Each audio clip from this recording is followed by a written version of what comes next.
So it's a pleasure to be here and an honor to be invited to address this conference. I am a Greek, French, American investment advisor and angel investor. I have moved to Cyprus recently, about 2 years ago, but I've been working here since 1993.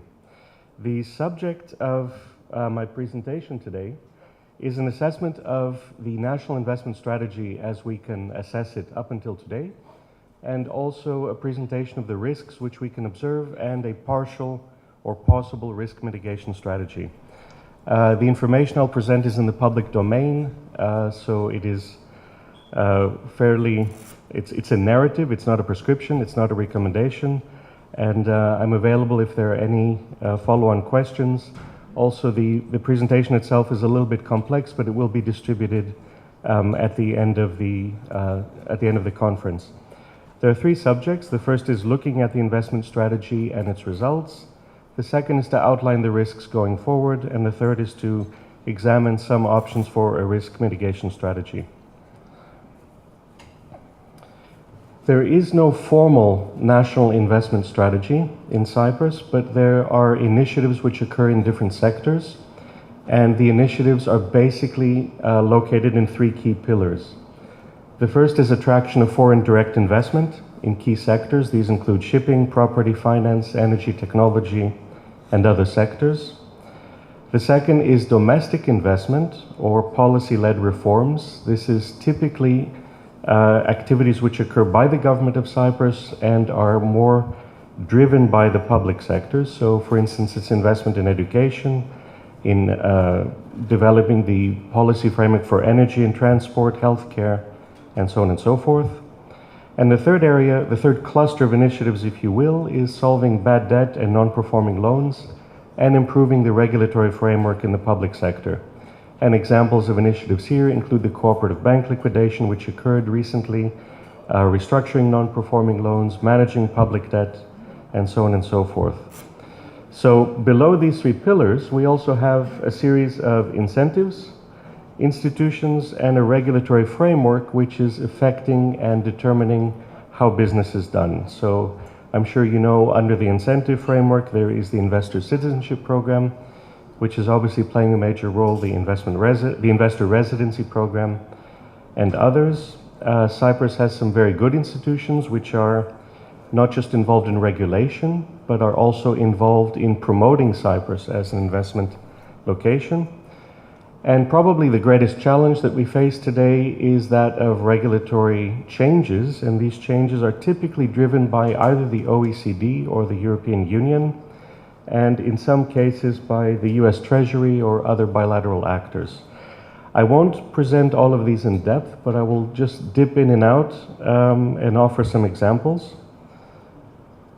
Two very well-known examples, and we have quite a few representatives here from these sectors today, are shipping and finance, and it's very interesting how these two sectors have both developed. In each case, the government has made it a strategic priority to attract foreign direct investment. It has done so by developing a very beneficial regulatory framework. In the shipping case, the tax on net tonnage. In the financial sector, the Alternative Investment Fund and the Registered Alternative Investment Fund frameworks. Advantages for the destination, for the jurisdiction, include full compliance in shipping with EU and IMO, and on finance with UC, ITS, AIFM, and MIFID. And there's a very strong public-private cooperation, and that extends to regulation, but it also extends to promotion. The results here, I think, are very clear. Cyprus now has over 1,500 ships registered under its flag. It's the third largest EU flag. It employs over 45,000 people ashore and 55,000 people afloat. And besides the actual flag income, there is income from ship management revenue, which is estimated at about 528 million euro in 2018, out of a GDP of about 20 billion. That is a remarkable achievement for an economy of this size. The finance side has been developing a little bit more recently. So it has doubled assets under management to 4.8 billion by March of 2018. Obviously, that's a relatively low amount when you compare it with other financial centers, but again, Cyprus is starting. It is managing to attract a lot of regulated entities, and it's expanding the range of regulatory compliance and cooperation it has with other jurisdictions. So I think these are two very interesting examples which show that, when the government sets priorities, when it follows a strategy consistently well, when it pays attention to regulation, it can achieve some fairly good results. The property sector is another area. This is, as you know, many of our sponsors and many of the exhibitors here today are from the sector. The skyline is changing. There are literally billions of euro pouring into the sector right now in both residential high-rise towers, also commercial property. The drivers here are the Investor Citizenship program. They are banks exchanging debt for property. There is a high demand for student housing and seasonal labor housing, and there's a very high demand for the tourism market and the buy-to-let market. What is interesting here is most of us probably have an understanding when we think about large skyline projects that there's actually a lot of projects going on. The number of transactions is actually relatively low. It was 8,734 transactions in 2017. It is growing at a very high rate by Cypriot standards. So I guess the large question here is to what extent the property market is becoming overheated, and of course to what extent the Investor Citizenship program can be continued. I want to give just very briefly two examples of longer term sectors. Energy, as you know, Cyprus started the first licensing round in 2007. By 2011, Noble had made exploratory drilling in the Aphrodite field. There was a third licensing round in 2016. There were discoveries last year and this year by Eni and ExxonMobil. This is a longer term bet. It's going to be very capital intensive. There are huge geopolitical and technical risks. But again, I think it illustrates very clearly that the government is in a position through successive administrations and through successive elections to set a strategic target, go about it systematically, and actually start getting results. The final sector I want to look at very briefly is education, and this is probably a sector that we don't think about as being a key investment sector. But what's interesting is that when Cyprus joined the EU in 2004, it made a very systematic attempt to comply to the letter and the spirit of EU regulations. And what we have today in higher education is we have 49 public and private higher education institutions. But for me, what is the most important statistic is that this year was the first year, 2017 was the first year, when the number of foreign students enrolled in Cyprus was actually greater than the number of Cypriot students enrolled. So again, I think this is a very interesting case that by looking at the regulatory framework, by making policy-led reforms, by sticking to the letter and the spirit of the law, there can be amazing results achieved in this case, 15 years. So I think that's, again, a very, very positive indication of how things can go. The results are clear on the GDP tables. We see this chart here shows real quarterly year-on-year GDP growth. We have clearly emerged from the recession, which followed the bank haircuts in 2013. We reached the highest level, 6.0% quarterly growth. That's year-on-year. That's a very, very high number. That's quite an achievement. And for the past 5 quarters, we've been running at about 4% quarterly growth. Again, something very, very positive, particularly compared with a lot of European economies.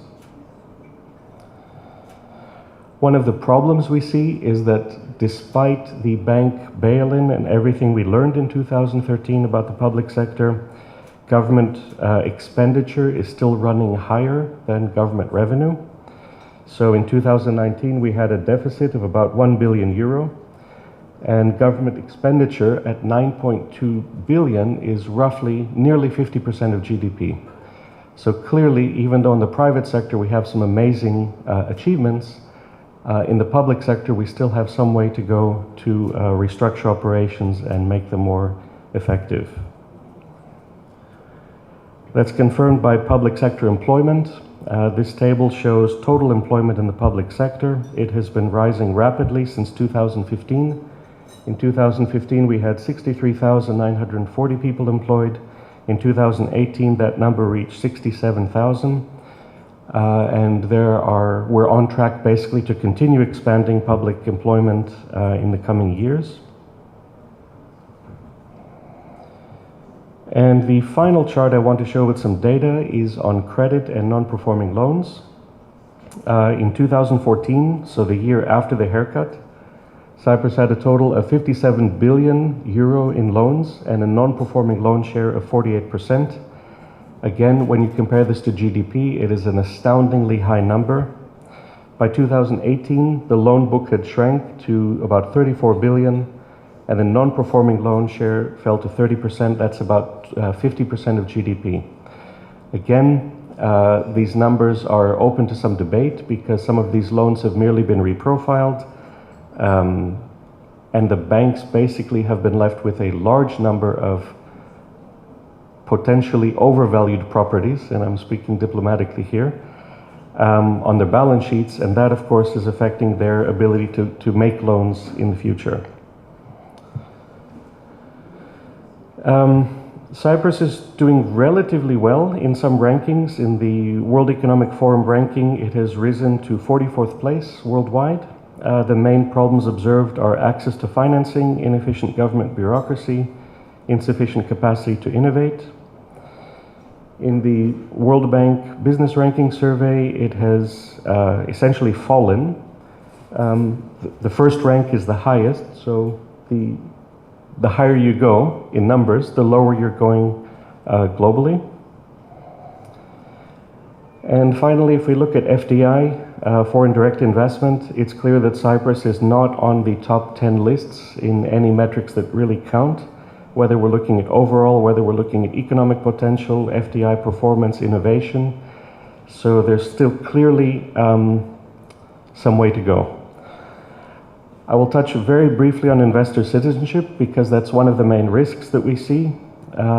Statistics here are difficult to get, but from what's been reported publicly, a total of 3,255 passports have been granted between 2009 and 2017.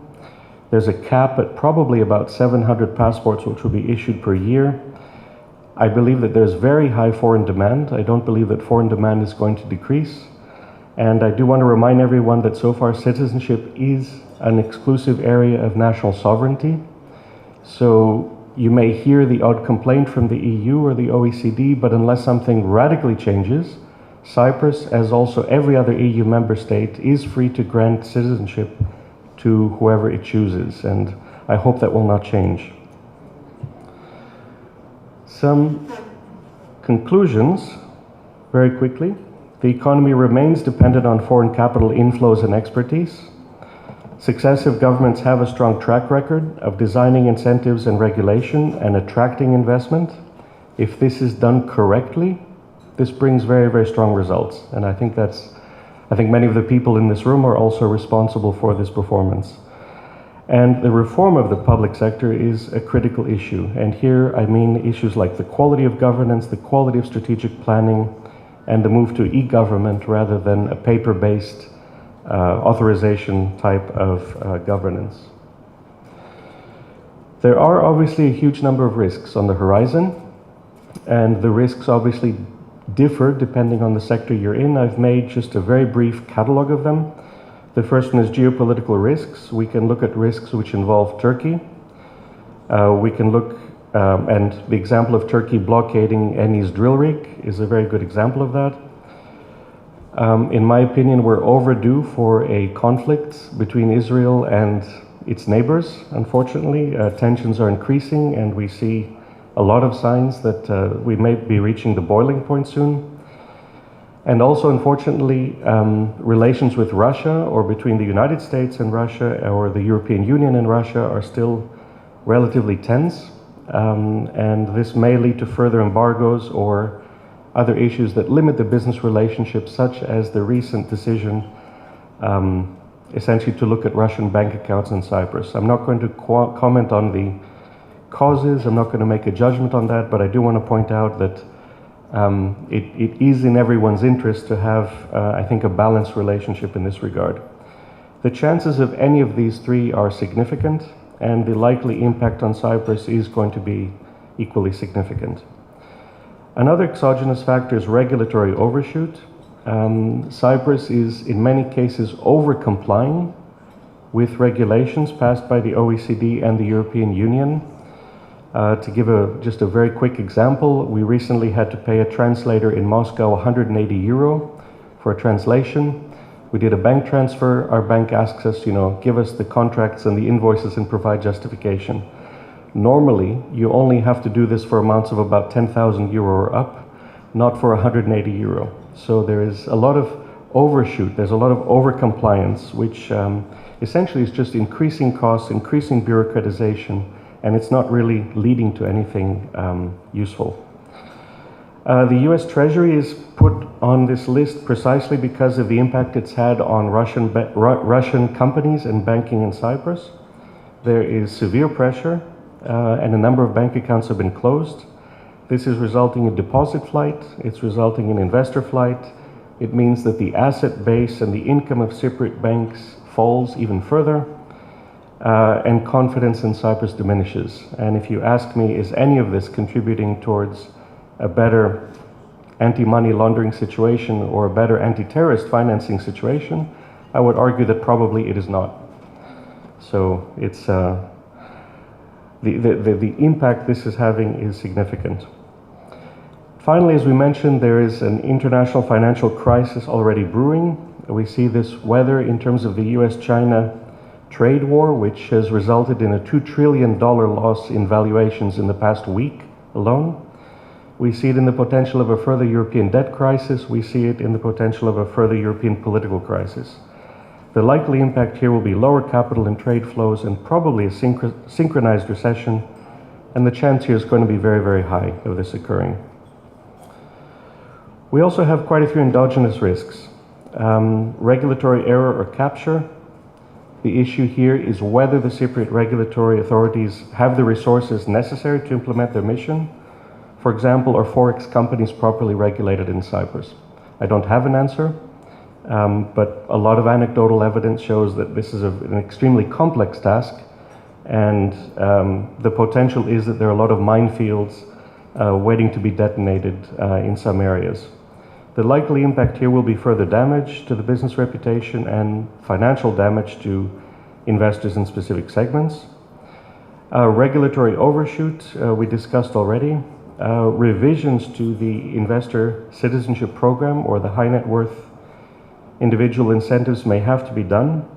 For instance, the OECD recommends very strongly that for a foreign investor, the minimum residency time is 120 days. As you know, the Cypriot law is for 60 days, which is extremely competitive. So there may be some changes to the Cypriot status, which will again affect the attractiveness of Cyprus compared to other jurisdictions.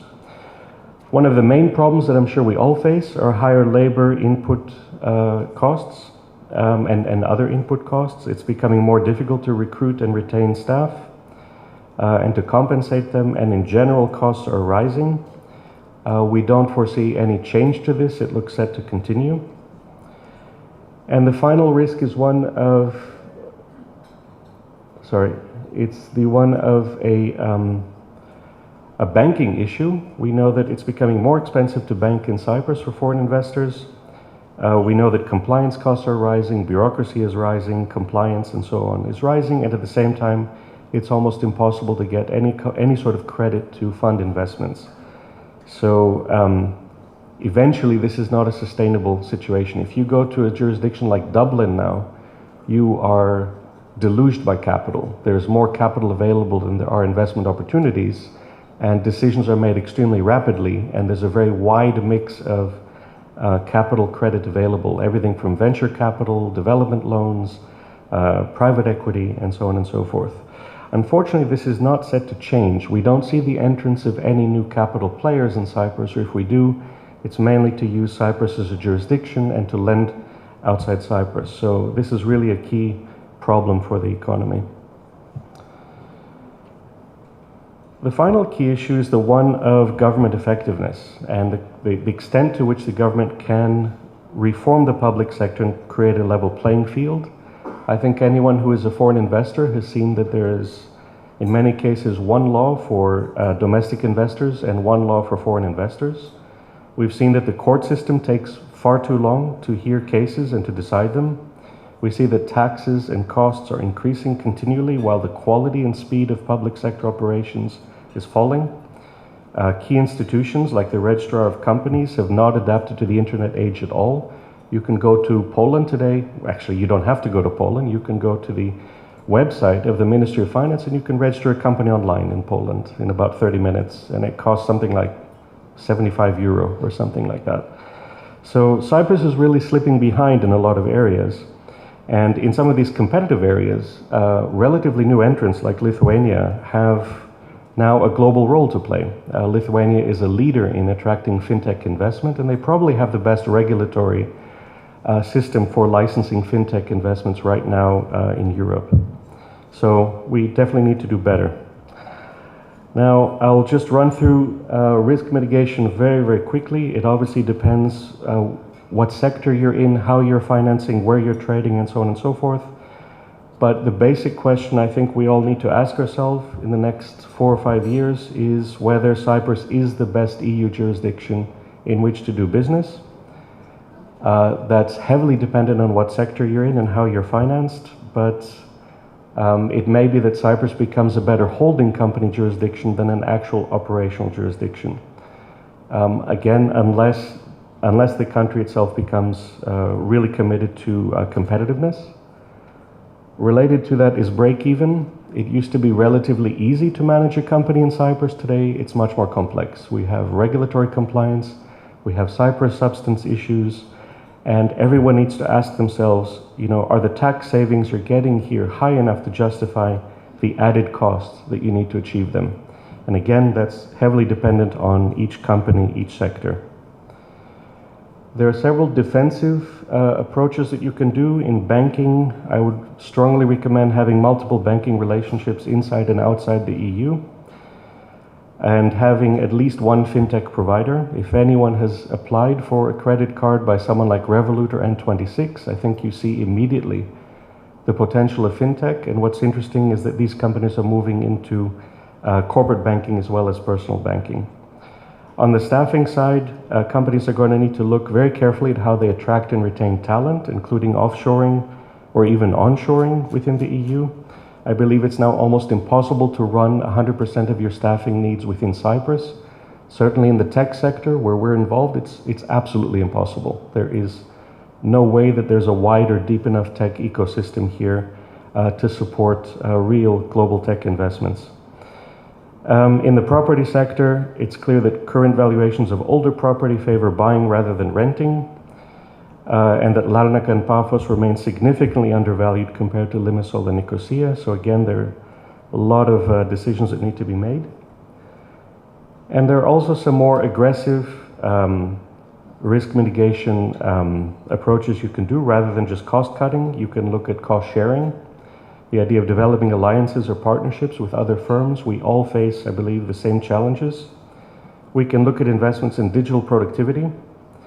We can look at consolidation. Cyprus has an oversaturation of many small, less productive service providers, and they have many companies that have a generational change, which is occurring now. So there is a very good opportunity for platform plays, for mergers and acquisitions, and other consolidation.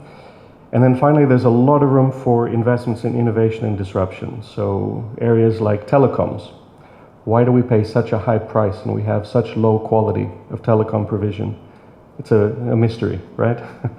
Co-working spaces, other Cyprus substance solutions, seasonal staff housing.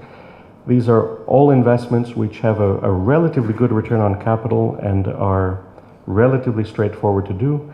But even traditional sectors like HoReCa, hotels, retails, catering, there are lots of opportunities for consolidation and mergers in this area.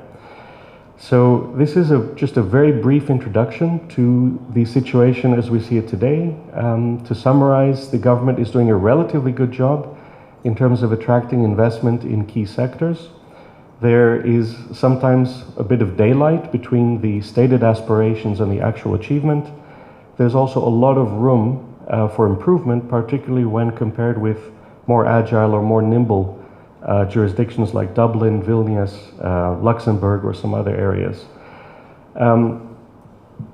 Definitely, there are major threats on the horizon. It's difficult to quantify these, again, depending on what sector you're in, but I think that we can no longer assume that we'll be in a stable business environment, either as regards costs or risks within Cyprus or due to exogenous factors. So this is, again, a quick introduction. I'd now like to give the floor to Ajay, who will talk more about his experience and investing in Cyprus. Thank you.